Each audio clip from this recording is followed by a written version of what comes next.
मैं unity of मूल निवासी समाज के राष्ट्रीय अध्यक्ष आदरणीय कमलाकांत काले सर से अनुरोध करता हूं कि वे आज के सत्कार मूर्ति आदरणीय इंद्रजीत कुमार चंदापुरी जी का छत्रपति शिवाजी महाराज की मूर्ति देकर सत्कार करेंगे। आदरणीय इंद्रजीत कुमार चंदापुरी सर, तालियां।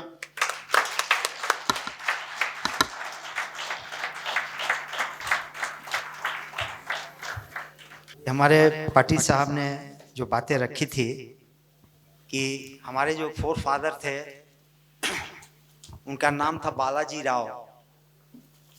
जब वो छत्रपति शिवाजी महाराज के जो सेनानी थे उसमें एक वे उनके निकटतम सिपाही थे, और जब आगरा फोर्ट से जब वो पलायन किए तो वे रूट लिए थे आगरा के बाद कानपुर के बाद बनारस, और बनारस के बाद पटना।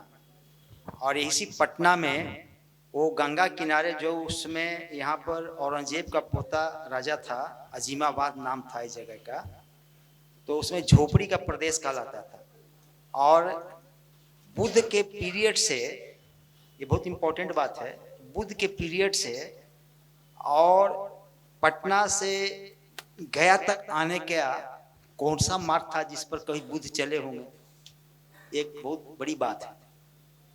तो महात्मा बुद्ध ने पटना में भी जो बांस घाट है हमारा आज प्रेजेंटली, उसका नाम भी बुद्ध घाट है। और पटना टू गया जो रोड बना है उसका स्टार्टिंग पॉइंट पटना में भी बुद्ध मार्ग है, जहाँ पर की कोतवाली है। वो एक पगडंडी हुआ करता था, उसमें अंग्रेज का बात नहीं था, वो बहुत पहले की बात है, बुद्ध पीरियड की बात, बुद्ध भगवान की बता रहा हूँ। तो वो जो आए थे तो उसे से एक पगडंडी बन गया था, क्योंकि उनके साथ काफी लोग चलते थे। और वो पगडंडी जो बना था, उसी पगडंडी पर जो अंग्रेज जब शासन आए किए तो उन्होंने उसी पगडंडी पर रेलवे लाइन बिछाया, जो आज पटना पीजी लाइन बोलते हैं। और ठीक उसके बगल में जो एक सड़क है वो है। और अभी जो एनएच बना है जिससे हम पटना से आए हैं, वो भी उस जगह से गुजरते हुए मैंने थोड़ा सा एक फरलांग इधर उधर का हो सकता है, लेकिन उस समय हमारे गांव से ही वो रास्ता निकलती थी। तो जब छत्रपति शिवाजी महाराज करीब 30 किलोमीटर पैदल चलते थे, और वो रात में चलते थे, दिन में नहीं चलते थे, क्योंकि दिन में वो पकड़ा जाते, इसलिए दिन में वो भेष बदल कर वो चलते थे। और रात में 7 बजे के करीब निकलते थे, और वो पैदल आते आते पुनपुन पोठी नदवा होते हुए वे चंदा गांव ठहरे। ये बात का खुलासा मैं इसलिए करना चाहता हूं कि औरंगजेब के समय का जो सबसे बड़ा जो मध्यकालीन इतिहास है, जिसके लेखक हैं हाफिज खान, उनकी फारसी में एक बुक है जिसका नाम है मुंतकुब ल लुबा।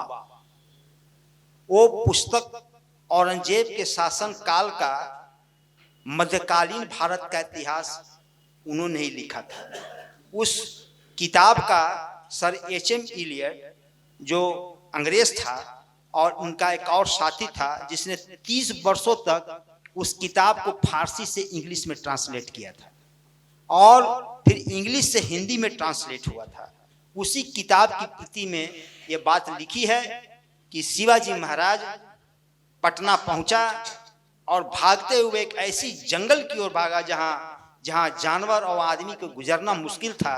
वो मधुबन है, हमारे गांव के आगे मधुबन है, और आज से 400 बरस पहले वहां शेर चीता सब रहता था। हमारे पिताजी बताते कि पहले भी रहता।